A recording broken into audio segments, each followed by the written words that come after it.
Hutan warna atau alas adalah wilayah daratan yang didominasi oleh pepohonan. Ratusan definisi hutan digunakan di seluruh dunia, penggabungan faktor-faktor seperti kerapatan pohon, tinggi pohon, penggunaan lahan, kedudukan hukum, dan fungsi ekologis. Organisasi Pangan dan Pertanian mendefinisikan hutan sebagai lahan yang membentang lebih dari 0,5 hektar dengan pohon-pohon lebih tinggi dari 5 meter dan tutupan kanopi lebih dari 10%, atau pohon-pohon yang mampu mencapai ambang batas ini secara in situ. Ini tidak termasuk lahan yang didominasi oleh penggunaan lahan pertanian atau perkotaan. Menggunakan definisi ini, FRA 2020 menemukan bahwa hutan mencakup 4,06 miliar hektar atau sekitar 31% dari luas daratan global pada tahun 2020. Hutan adalah ekosistem terestrial yang dominan di bumi dan tersebar di seluruh dunia. Lebih dari 10 hutan dunia hanya ditemukan di 5 negara: Brasil, Kanada, Cina, Federasi Rusia, dan Amerika Serikat. Bagian terbesar dari hutan, 45%, ditemukan di domain tropis, hutan tropis, diikuti oleh dominan boreal beriklim sedang dan subtropis. Hutan menyumbang 75% dari produksi premier bruto biosfer bumi dan mengandung 80% biomasa tanaman bumi. Produksi primer bersih diperkirakan sebesar 21,9 gigaton karbon per tahun untuk hutan tropis, 8,1 untuk hutan beriklim sedang, dan 2,6 untuk hutan boreal. Hutan pada garis lintang dan ketinggian yang berbeda, dan dengan curah hujan dan evapotranspirasi yang berbeda, membentuk bioma yang sangat berbeda. Hutan boreal di sekitar kutub utara, hutan lembab tropis, dan hutan kering tropis di sekitar khatulistiwa, dan hutan beriklim sedang di garis lintang tengah. Daerah elevasi yang tinggi cenderung mendukung hutan yang serupa dengan yang ada di lintang yang lebih tinggi, dan jumlah curah hujan juga mempengaruhi komposisi hutan. Hampir setengah dari kawasan hutan, 49%, relatif utuh, sementara 9% ditemukan dalam fragmen dengan sedikit atau tanpa konektivitas. Hutan hujan tropis dan hutan konifer boreal adalah paling sedikit terfragmentasi, sedangkan hutan kering subtropis dan hutan samudra beriklim sedang termasuk yang paling terfragmentasi. Sekitar 80% dari kawasan hutan dunia ditemukan di petak-petak yang lebih besar dari 1 juta hektar. 20% sisanya terletak di lebih dari 34 juta petak di seluruh dunia. Sebagian besar berukuran kurang dari 1000 hektar. Masyarakat, manusia, dan hutan saling mempengaruhi baik secara positif maupun negatif. Hutan menyediakan jasa ekosistem bagi manusia dan berfungsi sebagai tempat wisata.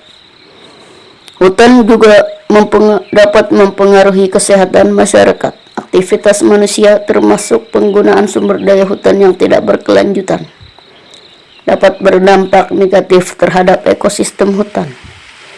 Di Indonesia, menurut Undang-Undang Nomor 41 Tahun 1999 tentang Kehutanan, hutan adalah suatu kesatuan ekosistem berupa hamparan lahan berisi sumber daya alam hayati yang didominasi pepohonan. Dalam persekutuan alam, lingkungannya yang satu dengan yang lainnya tidak dapat dipisahkan. Bayangkan mengiris sebuah hutan secara melintang. Hutan seakan-akan terdiri dari 3 bagian, yaitu bagian di atas tanah, bagian di permukaan tanah, dan bagian di bawah tanah. Jika kita menelusuri bagian di atas tanah hutan, maka akan terlihat tajuk mahkota pepohonan, batang, kakayuan, dan tumbuhan bawah seperti perdu dan semak belukar. Di hutan, alam tajuk pepohonan biasanya tampak berlapis karena ada beberapa jenis pohon yang mulai tumbuh pada saat yang berlainan. Di bagian permukaan tanah tampaklah berbagai macam semak belukar, rumputan, dan serasah. Disebut pula lantai hutan. Meskipun lebih mirip dengan permadani, serasah adalah guguran segala batang, cabang, daun, ranting, bunga, dan buah. Serasah memiliki peran penting karena merupakan sumber humus, yaitu lapisan tanah teratas yang subur. Serasah juga menjadi rumah dari serangga dan berbagai mikroorganisme lain. Uniknya, para penghuni justru memakan serasah. Rumah mereka itu menghantam semua tumbuhan dan satwa di dunia.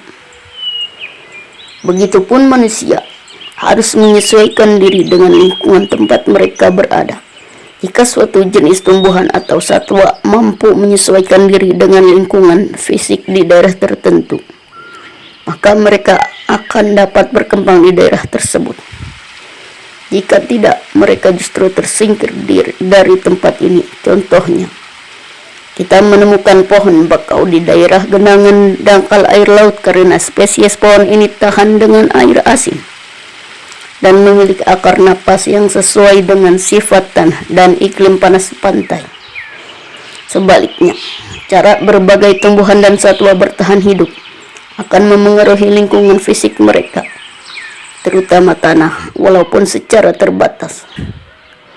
Tumbuhan dan satwa yang berbagi tempat hidup yang sama justru lebih banyak saling memengaruhi di antara mereka agar mampu bertahan hidup di lingkungan tertentu.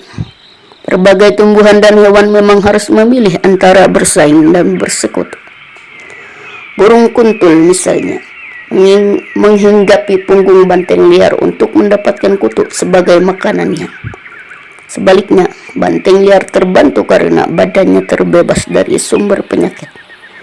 Jadi, hutan merupakan bentuk kehidupan yang berkembang dengan sangat khas, rumit dan dinamik. Pada akhirnya, cara semua penyusun hutan saling menyesuaikan diri akan menghasilkan suatu bentuk klimaks,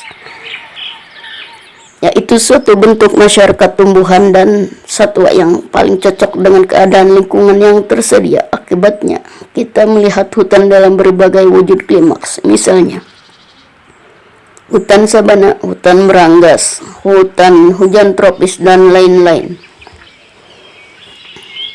Rimbawan berusaha menggolong-golongkan hutan sesuai dengan ketampakan khas masing-masing.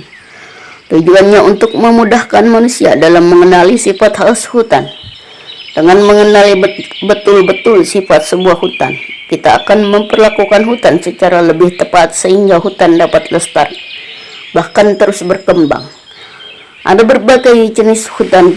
Pembedaan jenis-jenis hutan ini pun bermacam-macam pula. Misalnya, menurut asal kita mengenal hutan yang berasal dari biji, tunas, serta campuran antara biji dan tunas. Hutan yang berasal dari biji tersebut juga hutan tinggi karena pepohonan yang tumbuh dari biji cenderung menjadi lebih tinggi dan dapat mencapai umur lebih lanjut. Hutan yang berasal dari tunas disebut hutan rendah dengan alasan sebaliknya. Hutan campuran oleh karenanya disebut hutan sedang. Penggolongan lain menurut asal adalah hutan parawan primer, merupakan hutan yang masih asli dan belum pernah dibuka oleh manusia.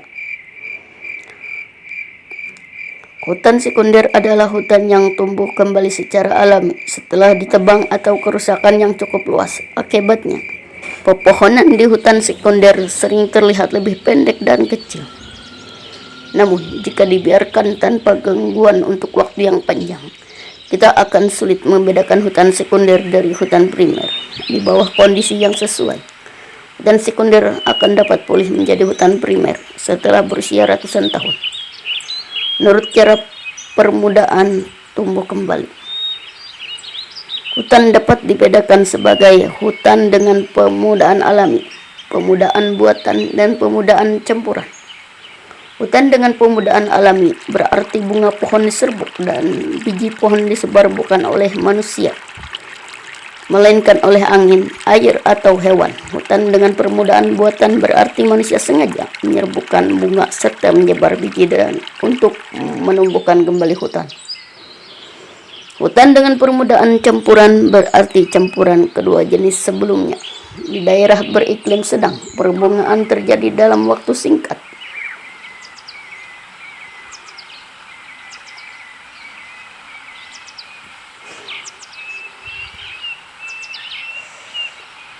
Perbungaan terjadi dalam waktu singkat, seiring tidak berlangsung setiap tahun dan penyerbukannya lebih banyak melalui angin. Di daerah tropis, perbungaan terjadi hampir sepanjang tahun dan hampir setiap tahun. Sebagai pengecualian, perbungaan pohon-pohon dipterocarp meranti di Kalimantan dan Sumatera terjadi secara berkala. Pada tahun tertentu hutan meranti berbunga secara berbarengan.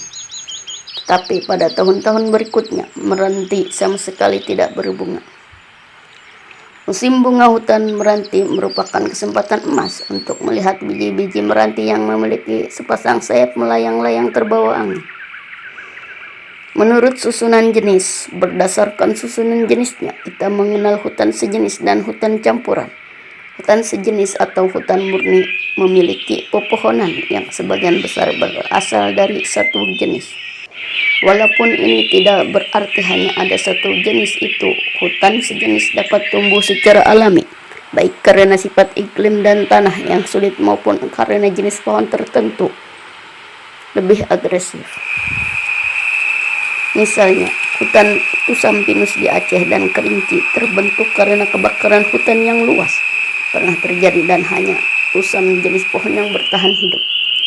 Hutan sejenis dapat juga merupakan hutan buatan, yaitu hanya satu atau sedikit jenis pohon utama yang sengaja ditanam seperti itu oleh manusia.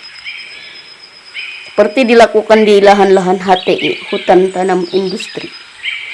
Penggolongan lain berdasarkan pada susunan jenis adalah hutan daun jarum konifer dan hutan daun lebar. Hutan daun jarum seperti hutan cemara umumnya terdapat di daerah beriklim dingin, sedangkan hutan daun lebar seperti hutan meranti bisa ditemui di daerah tropis. Kita dapat membedakan hutan sebagai hutan seumur kira-kira berumur sama dan hutan tidak seumur, hutan alam atau hutan permudaan. Alam biasanya merupakan hutan tidak seumur. Hutan tanaman boleh jadi hutan seumur atau hutan tidak seumur.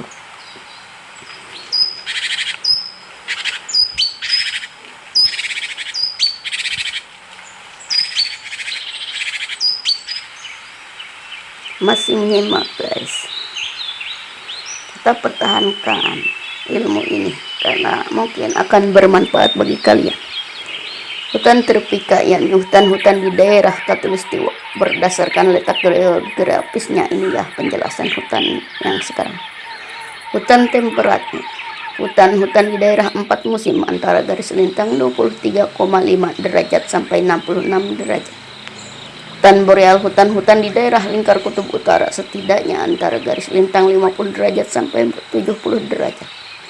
Berdasarkan sifat-sifat musim, hutan hujan rainforest dengan curah hujan yang tinggi, hutan selalu hijau evergreen forest, hutan tanpa musim atau keadaan iklim yang menyebabkan tumbuhan kehilangan zat klorofil. Hutan musim atau hutan gugur deciduous forest dengan pepohonan yang menggugurkan daunnya di musim atau keadaan iklim tertentu. Hutan sabana savanna forest di tempat-tempat yang musim kemaraunya panjang dan lain-lain.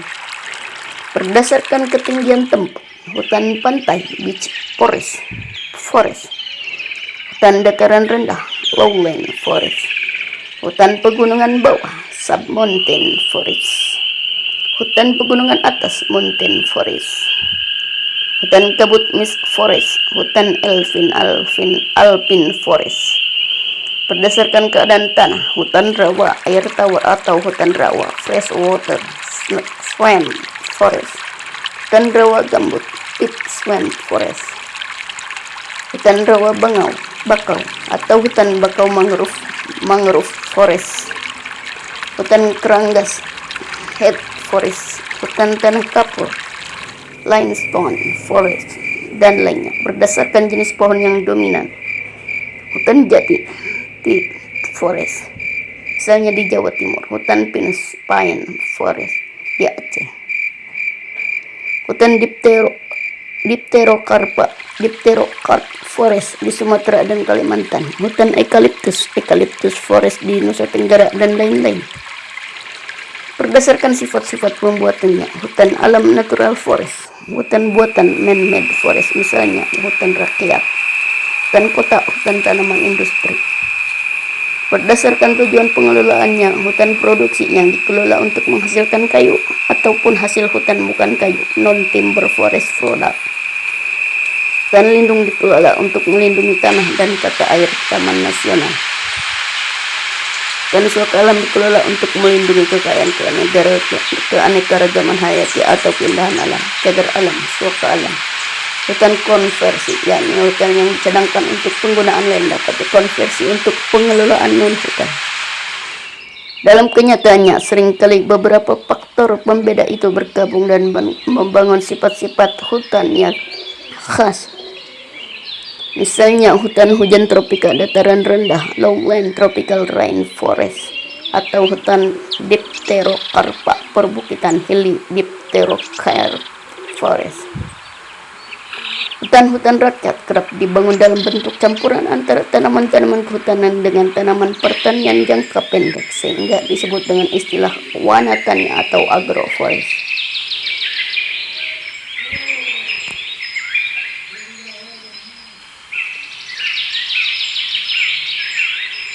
Jenis-jenis hutan di Indonesia berdasarkan geografi Kepulauan Nusantara adalah relief alam yang terbentuk dari proses pertemuan antara tiga lempeng bumi. Hingga hari ini pun, ketiga lempeng bumi itu masih terus saling mendekat. Akibatnya, antara lain gempa bumi sering terjadi di negeri kepulauan ini. Sejarah pembentukan Kepulauan Nusantara di Sabuk Katulistiwa itu menghasilkan tiga kawasan geografi utama, yaitu paparan Sunda, Wallacea, dan paparan Sahul. Masing-masing kawasan geografi adalah cerminan dari sebaran bentuk kehidupan berdasarkan perbedaan permukaan fisik buminya. Kawasan paparan Sunda di bagian barat.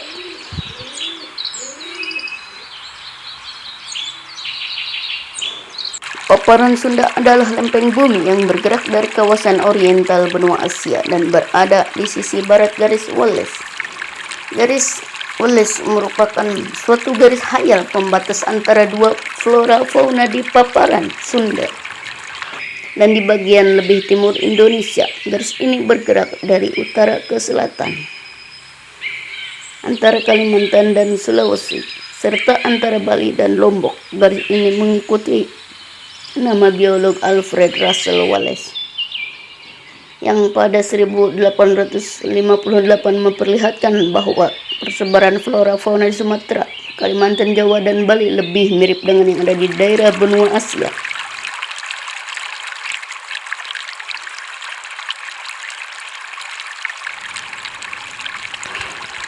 Kawasan paparan Sahul di bagian timur. Paparan Sahul adalah lempeng bumi yang bergerak dari kawasan Australasia, benua Australia dan berada di sisi timur garis Weber. Garis Weber adalah sebuah garis hayal pembatas antara dunia flora fauna di paparan Sahul dan di bagian lebih barat Indonesia. Garis ini membujur dari utara ke selatan antara Kepulauan Maluku dan Papua serta antara Nusa Tenggara Timur dan Australia. Garis ini mengikuti nama biolog Max Weber yang sekitar 1902 memperlihatkan bahwa persebaran flora fauna di kawasan ini lebih serupa dengan yang ada di benua Australia. Kawasan Wallace atau Laut Dalam di bagian tengah. Lempeng bumi pinggiran Asia Timur ini bergerak di sela garis Wallace dan garis Weber. Kawasan ini mencakup Sulawesi, Kepulauan Sunda Kecil, Nusa Tenggara, dan Kepulauan Maluku. Flora fauna di kawasan ini banyak merupakan jenis-jenis endemik hanya ditemukan di tempat bersangkutan. Tidak ditemukan di bagian lain maupun di dunia. Namun kawasan ini juga memiliki unsur-unsur baik dari kawasan oriental maupun dari kawasan Australesia. Wallace berpendapat bahwa laut tertutup es pada zaman es sehingga tumbuhan dan satwa di Asia dan Australia dapat menyeberang dan berkumpul di Nusantara. Walaupun jenis flora fauna Asia tetap lebih banyak terdapat di bagian barat dan jenis flora fauna Australia di bagian timur. Hal ini dikarenakan kawasan Wallace dulu merupakan palung laut yang sangat dalam sehingga fauna sukar untuk melintasinya dan flora berhenti menyebar. Berdasarkan iklim dari letak garis lintangnya, Indonesia memang termasuk daerah beriklim tropis, namun posisinya di antara dua benua dan di antara dua samudra membuat iklim kepulauan ini lebih beragam. Berdasarkan perbandingan jumlah bulan kering terhadap jumlah bulan basah per tahun, Indonesia mencakup 3 daerah iklim, yaitu daerah tipe iklim A sangat basah yang puncak musim hujannya jatuh antara Oktober dan Januari, kadang hingga Februari. Daerah ini mencakup Pulau Sumatera, Kalimantan bagian barat dan tengah, Pulau Jawa sisi barat, Pulau Sulawesi. Daerah tipe iklim B basah yang puncak musim hujannya jatuh antara Mei dan Juli serta Agustus atau September. Sebagai bulan terkering, daerah ini mencakup bagian timur Pulau Sulawesi, Maluku, sebagian besar Papua. Daerah tipe iklim C agak kering yang lebih sedikit jumlah curah hujannya, sedangkan bulan terkeringnya lebih panjang. Daerah ini mencakup Jawa Timur, sebagian Pulau Madura, Pulau Bali, Pulau Nusa Tenggara, bagian paling ujung selatan Papua. Berdasarkan perbedaan iklim ini, Indonesia memiliki hutan gambut, hutan hujan tropis, dan hutan muson. Hutan gambut ada di daerah tipe iklim A atau B, yaitu pantai timur Sumatera, panjang pantai dan sungai besar Kalimantan, dan sebagian besar pantai selatan Papua. Hutan hujan tropis menempati daerah tipe iklim A dan B. Jenis hutan ini menutupi sebagian besar Pulau Sumatera, Kalimantan, Sulawesi, Maluku Utara, dan Papua. Di bagian barat Indonesia, lapisan tajuk tertinggi hutan dipenuhi famili Dipterocarpaceae. Hutan muson tumbuh di daerah tipe iklim C atau D, yaitu di Jawa Tengah, Yogyakarta, Jawa Timur, Bali, NTB, sebagian NTT, bagian Tenggara, Maluku, dan sebagian pantai selatan. Rian Jaya.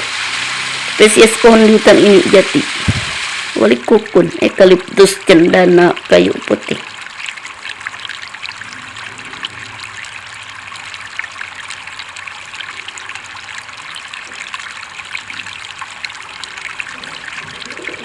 Jasa ekosistem hutan atau jasa lingkungan adalah manfaat yang diperoleh makhluk hidup dari hutan.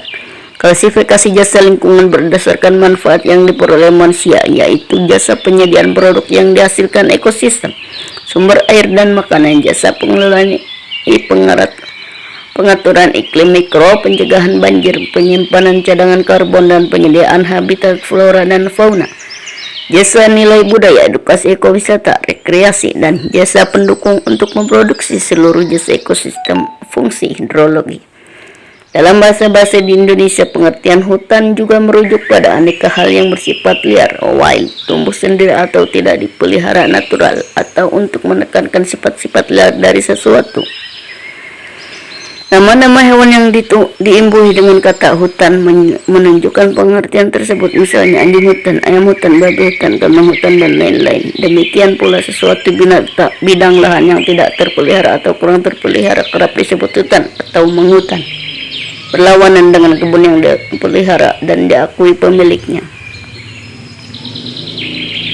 Hutan disebut juga dengan istilah hutan Jakarta, leweng Sunda, alas, atau wan Jawa, dan lain-lain.